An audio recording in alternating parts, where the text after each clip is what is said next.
The mother dominates. What more do you want me to say? He can be the best at both ends of the floor, and then he has that rare combination of not just physical talent and skill, but also the determination and the will, and has a work ethic to go along with it. Playing against Giannis and seeing the development to where he is now, it's remarkable the effort that you see he put in to want to be great. I remember when he first came to the league, he was just a skinny kid. You would push him around. Didn't really know how to play basketball. Didn't know how to play basketball. It was something there. You could tell the dedication and how bad he wanted. Something about Giannis that attracts me to him. I've never seen a player like him in my life. I don't think it's a stretch to say he has a really good chance to be in the conversation as a top 10 player of all time. I started my NBA career 0-12 against Giannis, and I don't think any of them was close. What I like about it is that he wants it. Probably be the best player in the game, probably be one of the best players ever. Giannis Antetokounmpo, an NBA superstar that's achieved more than most stars ever will, winning 2 MVPs, a Defensive Player of the Year, and a Finals MVP. The guy was seen as the next face of the league, and even the second coming of Shaquille O'Neal.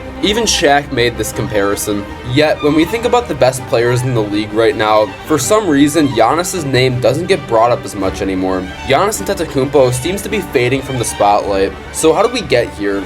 And why is the NBA's most dominant force been seemingly forgotten about? The pocket, Giannis has some choices. He wants himself. Why not? When you can do that. Giannis. Oh, the finish. And a turnover. James powers to the basket. 4 points, 27 and a half. That is your bucket box again in transition.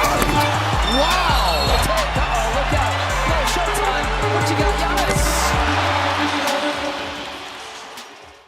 Giannis Antetokounmpo hasn't always been an NBA sensation. Drafted as the 15th overall pick in the 2013 NBA draft, Giannis, to say the least, was a project. Far from a superstar first coming into the league, a scrawny 18-year-old that relied on pure athleticism in his first few years, but Giannis, with the killer work ethic he had, quickly developed his game and his physicality and took over the league, quickly going from your typical athletic, lanky forward to an athletic freak, the Greek freak. Giannis was starting to quickly get Shaquille O'Neal comparisons with the way he was completely dominating the paint, how Shaq did. Except Giannis was different. While Shaq was strictly a post-up player and had the work ethic of a sloth, Giannis was the next evolution of the Diesel. The guy was a 7-foot freight train that could move like a deer. He had the work ethic of a Kobe Bryant or Michael Jordan. Just like Shaq, Giannis is a one-trick pony that the league still hasn't quite figured out yet. And lastly, both of these two players can't shoot free throws to save their lives. Giannis, to be quite honest with you, is really just Shaq with a better attitude. Giannis quickly became the most unstoppable player in the league. Teams had no answer for the Greek freak. They could only slow him down. Oh, he sets the screen. Giannis throws it down. Oh, man. We start pushing him afterwards. Here's Giannis all the way in. Need him to pick up another. Giannis with the back down. Giannis, hooray! Boy, he's something.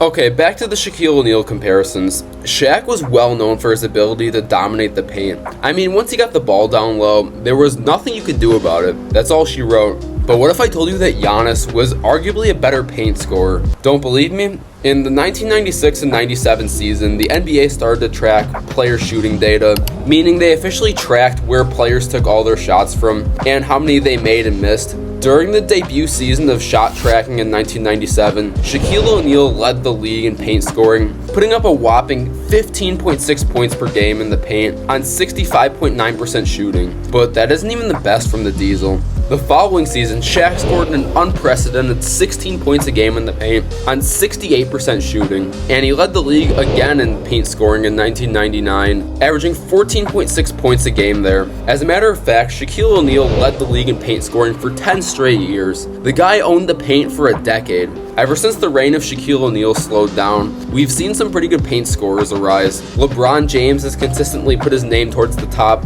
averaging as much as 12.8 paint points per game. We've seen other forces down low like Dwight Howard, Boogie Cousins, and Blake Griffin, but it's not until 2018 and onwards where we truly saw a player that rivals Shaquille O'Neal's dominance near the rim. Giannis Antetokounmpo from 2018 to the present day has led the league in paint scoring 6 of the past 7 seasons, and his numbers are insane. When we compare Giannis and Shaq peak to peak, there's something that's really scary we see here. Giannis might actually have a higher paint scoring peak. Last season, Giannis Antetokounmpo averaged 19 points a game in the paint while shooting a ridiculous 75% while doing it. The highest amount Shaquille O'Neal ever scored in the lane in one season was 16 points a game in 1998. Giannis has 3 individual seasons, being 2024, 2023, and 2019, that all top Shaq's best year. When looking at both players' stat averages over their peaks, Giannis almost wins in every single category. The guy scores more from there on average, scoring 16 points a game during the seasons where he led the league, compared to Shaq's 14.6 points. Giannis also makes more field goals from down low while shooting a better percentage. When people say that Giannis is the next Shaq, they're not just blowing smoke. Giannis has shown paint dominance that's just on another level, even levels that the Diesel himself couldn't reach. Points not available tonight. Oh, Giannis! Antetokounmpo. Oh, Giannis gets his, and a mean mug. Giannis Antetokounmpo was clearly one of the best scorers during the league last year. I don't think anyone's questioning that, but what I don't think people realize is just how efficient Giannis was while scoring this high of a volume. Last year in the NBA, there was 14 players that scored 25 points a game or more. I would consider these players the elite scorers of the NBA. Luka, Giannis, Shea, Brunson, KD, D-Book, Tatum, De'Aaron Fox, Curry, Jokic, Tyrese Maxey, Ant-Man, King James, and Uncle Drew. Despite Giannis not leading the league in scoring, what if I told you that Giannis was still in a league of his own compared to these elite scorers? When a player scores at this high of a volume, it's hard to maintain efficient shooting splits. As we can see, 9 of the top 14 scorers in the NBA couldn't even crack 50% shooting. Of the remaining 5, 3 of them couldn't crack 55% shooting. So that leaves us with only 2 elite scorers left, that being Nikola Jokic and Giannis, the 2 best efficient volume scorers in the league. And even of these 2, Giannis still stands above the rest with a shooting percentage that breaks 60%. Absolutely wild. Normally, when you think of a player that has a super high field goal percentage, like over 60%, you would think of players that don't get that many touches, maybe a big man that just catches lobs, finishes dish passes from his point guards, and grabs offensive rebounds. Well, you'd actually be right, for most high efficiency players at least. So to really show you guys how impressive Giannis' scoring season was last year, I did the daunting task of finding every single season where a player shot over 60% from the field while shooting at least 300 field goals over that whole season. So let's take a look at it. This chart right here shows everyone in NBA history that has shot over 60% in an individual season. The x-axis shows how efficient you were, and the y-axis shows your points per game. To point out some notable figures, Mitchell Robinson has the single highest field goal percentage record of a single season, shooting nearly 75% in 2020 while averaging 9.7 points.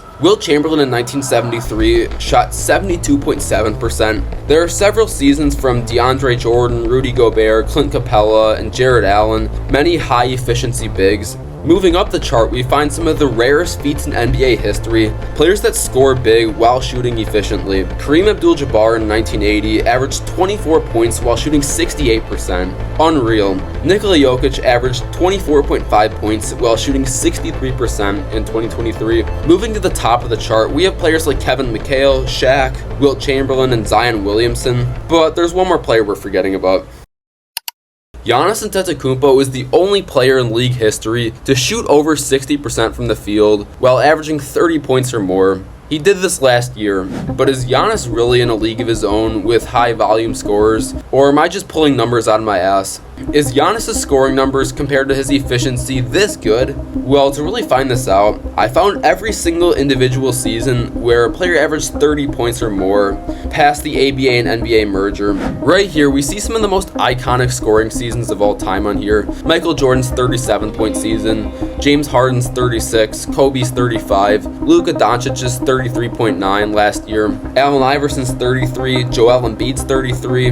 We have some other scoring legends on here like Russell Westbrook, Dominique Wilkins, Moses Malone, Adrian Dantley, KD, even Shai Gilgeous-Alexander. But once again, when we really look at the top of this chart, it's Giannis Antetokounmpo once again looking down on the rest. While his season clearly isn't the highest points per game we've ever seen, it's by far the most efficient. The magnitude and efficiency that Giannis scores the ball just has been simply forgotten about. We've all just gotten used to Giannis putting up record-breaking scoring numbers, but I think there's still more we're forgetting about here. Here's Giannis to the rim. Kelishvili, they didn't necessarily roll off the tongue last night. Giannis, tick-tock up for Grant. Here comes Giannis, picking up some speed. The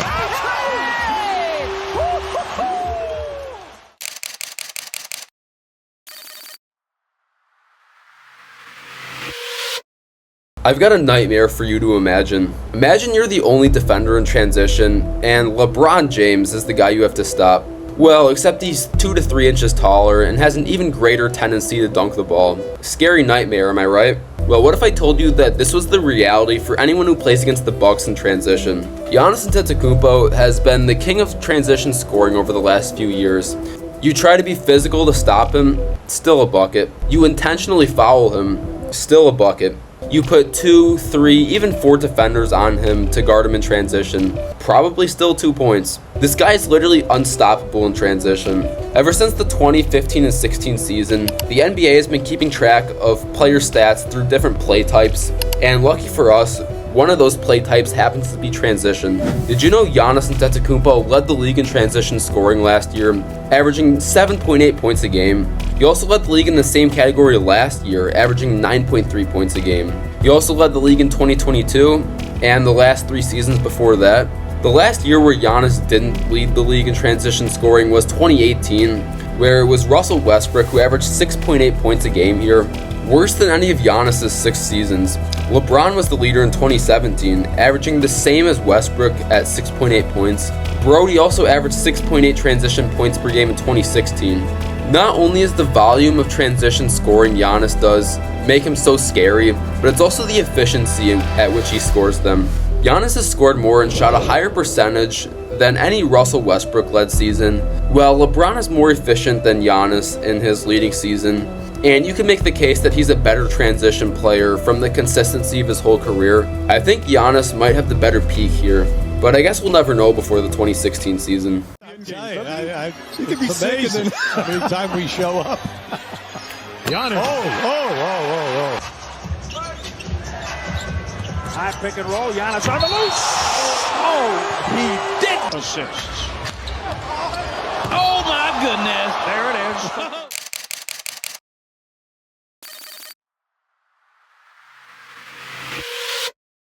The and one. A shot that Giannis has mastered over the years. Like we mentioned, transition scoring, it doesn't matter if you hack the guy, he's still gonna score, no matter what. In 2024, Giannis led the league in and ones with a total of 105. In 2023, he once again led the league in and ones with 98 total. To no one's surprise at this point, Giannis led the league in this stat in 2022. As a matter of fact, Giannis has led the league in and ones for the last 6 seasons, taking the and one throne away from the king himself, LeBron James. And before LeBron, it was the Diesel who was the king of the and one. I mean, 115 and ones in a season is absolutely wild. So we've established that Giannis dominates the paint like Shaq. He can score the ball like your favorite bucket getter while maintaining the efficiency of your favorite lob threat. He runs the transition like a deer in an ox's body. And the worst part of it all, you can't even foul the guy to stop him. I think we all know how dominant Giannis truly is, but I think there's an even bigger question we're forgetting about. What about the Milwaukee Bucks as a team? While Giannis has become underappreciated as a superstar in the NBA, I think most people are generally aware of his dominance, no question. But where the real questions arise is with the Milwaukee Bucks as a team. Giannis can only do so much to carry the Bucks. Ever since about a year ago from this video, the Milwaukee Bucks have been in a rocky situation. Around a year ago, they made a trade to get Damian Lillard in exchange for Drew Holiday and Grayson Allen in an effort to put more offensive firepower around Giannis. And this actually did work. The Bucks for the first half of the season were one of the best offenses in the league. Their real problems came on defense though. Losing Drew Holiday took a way more dramatic hit on their defense than the organization anticipated. So in order to fix that, the Bucks fired rookie head coach Adrian Griffin and got head coach Doc Rivers, a more defensive-oriented coach. They also got Pat Beverly, who is known for his defense. These changes actually did a lot to improve the Bucks' defense. The problem was their offense and defense flipped. The Bucks' offense now sucked. Despite having Lillard and Giannis, the Bucks over the last 3 seasons have never had a fully healthy roster going into the playoffs. In 2022, Chris Middleton was injured, and Giannis has been injured the last 2 postseasons. Well, Giannis has really shown no signs of slowing down, even as he hits age 30 this December. The rest of the Bucks team has shown regression with an aging core. This is the real problem that Giannis is facing. His team is falling out of championship contention right in front of his Greek eyes. So I hope you guys enjoyed this video. Be sure to leave your comments about Giannis and about the Milwaukee Bucks going into the 2025 season.